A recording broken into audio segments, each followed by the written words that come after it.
10 ডিচেম্বৰত কেন্দ্ৰীয় শ্বহীদ দিৱস সেইদিনাই উদ্বোধন কৰা হ'ব অসম আন্দোলনৰ 860গৰাকী শ্বহীদৰ স্মৃতি যুগমীয়া কৰাৰ বাবে ৰাজ্য চৰকাৰে গঢ়ি তোলা শ্বহীদ স্মাৰক ক্ষেত্ৰৰো মুখ্যমন্ত্ৰী ডক্টৰ হিমন্ত বিশ্ব শৰ্মাই উদ্বোধন কৰিবলগীয়া এই স্মাৰক ক্ষেত্ৰৰ কাম-কাজ পৰিদৰ্শন কৰে অসম চুক্তি ৰূপায়ণৰ মন্ত্ৰী অতুল বৰাই।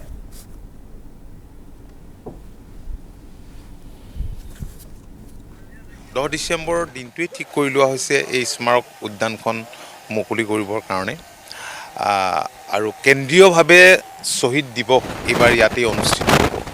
কাষতে যিখন ফিল্ড আছে সেই খেলপথাৰতে সেই পথাৰতেই অনুষ্ঠিত হ'ব কেন্দ্ৰীয়ভাৱে শ্বহীদ দিৱস আৰু সমগ্ৰ ৰাজ্যজুৰি শ্বহীদ দিৱস সেইদিনা অনুষ্ঠিত হ'ব বিস্তৃত কাৰ্যসূচীৰে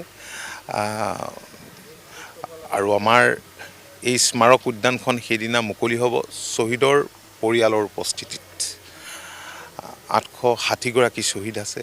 আপোনালোকে দেখিছেই যে এই স্মাৰক উদ্যানৰ ভিতৰত শ্বহীদৰ ষ্টেচু ইয়াত থাকিব, কিন্তু সকলোৰে ফটো আমি যিহেতু নাপালোঁ, বিভিন্ন ধৰণে চেষ্টা কৰি সদৌ অসম ছাত্ৰ সন্থাই চেষ্টা কৰিলে, প্ৰশাসন আৰু লগতে যিসকল নিৰ্যাতিত পৰিয়াল আছে শ্বহীদৰ পৰিয়ালৰ তৰফৰ পৰাও চেষ্টা কৰিছিল, কিন্তু নাহিল। 430খনমান নে 32খনমান আহি পাইছে আৰু বাকীবিলাকৰ ফটো যিহেতু সংগ্ৰহ কৰিব পৰা নাই, তেওঁলোকৰ নাম লিখা থাকিব, কিন্তু পৰিয়ালৰ সন্মতি থাকিলে, মুখ্যমন্ত্ৰী ডাঙৰীয়াই কৈছে পৰিয়ালৰ সন্মতি থাকিলে তেওঁলোকৰ ভাই ককাইৰ চেহেৰাৰ আকৃতিৰে যদি অনুমতি দিয়ে বনোৱাৰ ব্যৱস্থাৰ কথা ভৱিষ্যতৰ দিনত ভবা হৈছে।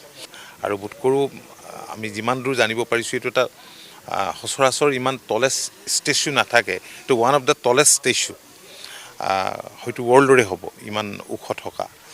আৰু মাজত আছে শ্বহীদ প্ৰণাম জ্যোতি, এটা পাৰ্মানেণ্টলি নিগাজিকৈ এইটো অনবৰতে জ্বলি থাকিব, যিটো মাননীয় মুখ্যমন্ত্ৰী ডক্টৰ হিমন্ত বিশ্ব শৰ্মা ডাঙৰীয়াই 9 তাৰিখে বিয়লিৰ ভাগত সন্ধিয়ালৈ এইটো আনুষ্ঠানিকভাৱে প্ৰজ্বলন কৰিব।